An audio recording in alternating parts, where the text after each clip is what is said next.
While Titanic's 705 survivors were en route to New York, White Star Line sent the cable ship Mackie Bennett out from Halifax, Nova Scotia.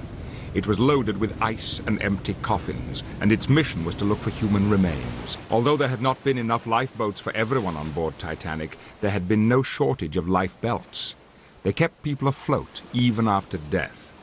The bodies Mackie Bennett found were floating vertically, as if standing, and looked as if they were asleep. The bodies were hauled out of the sea and placed on the foredeck.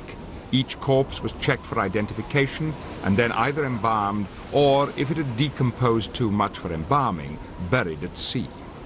All of the identified bodies of first-class passengers were carried back to shore.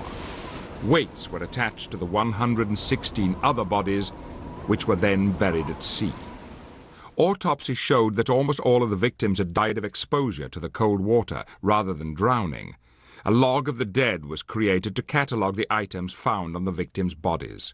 Among the bodies that were recovered was that of the most famous of Titanic's victims, John Jacob Astor. His corpse was crushed and covered with soot. As a result, it was assumed that Titanic's forward funnel had collapsed on top of him. In his pockets were his watch, stopped at $2.20, and $2,500 in cash. Mackie Bennett returned to Halifax with its gruesome cargo. There, a morgue was set up in an ice rink.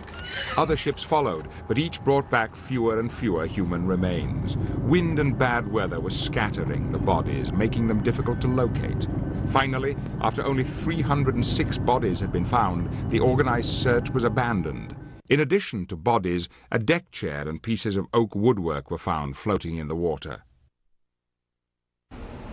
The most surprising discovery was made on May 13th. Titanic's collapsible A was found some 200 miles from the site of the collision, still afloat, with 3 cadavers as passengers. Back in April, on the morning of the accident, Officer Lowe had observed the collapsible A was sinking and had unloaded the survivors from it. The collapsible had nevertheless remained floating for nearly a month. Marcel Navratil was on the ship that made this gruesome discovery. She was traveling to New York to pick up her sons Edmund and Michel. After their rescue, the 2 boys had been taken care of by first-class survivor Margaret Hayes. She spoke French, but was unable to get the Titanic orphans, or waifs as the press dubbed them, to explain who they were. Mrs. Navratil hadn't even known that her children and estranged husband were on the Titanic until she read about the waifs in a newspaper in France. The majority of Titanic's 1,500 victims remained lost at sea.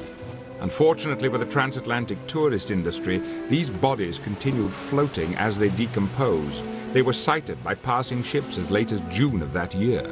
A letter sent to President Taft told of an incident in which a ship had run over victims' remains, knocking them several feet into the air.